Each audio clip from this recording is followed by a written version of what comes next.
कूजत कहूँ कलहंस कहूँ मज्जत पारावत, कहूँ कारंडव उड़त कहूँ जल कुक्कुट धावत।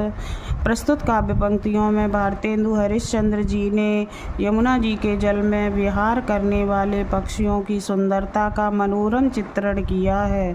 भारतेंदु जी कहते हैं कि यमुना जी के जल में कहीं पर राजहंस कूजते हुए जल विहार कर रहे हैं, तो कहीं पर कबूतरों का समूह स्नान कर रहा है, कहीं पर कारंडव नामक हंस उड़ते दिखाई दे रहे हैं, बत्तख उड़ती दिखाई दे रही हैं, तो कहीं पर जल मुर्गा भी दौड़ लगाती दिख रही हैं। चक्रवाक कहूँ बसत कहूँ बक ध्यान लगावत, सुख पिक जल कहूँ पियत कहूँ भ्रमरावली गावत।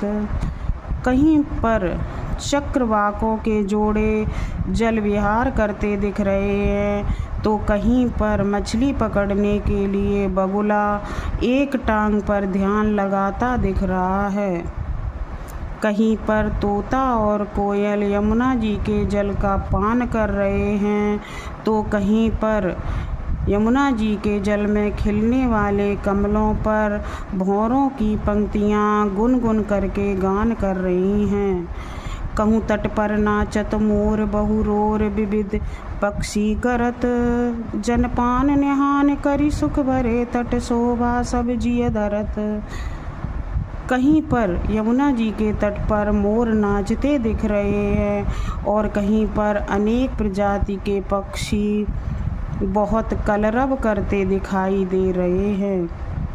कहीं पर पक्षी यमुना जी के जल का पान कर रहे हैं, स्नान कर रहे हैं और सब प्रकार के सुख को प्राप्त कर रहे हैं और यमुना जी के तट की सुंदरता को बढ़ा रहे हैं।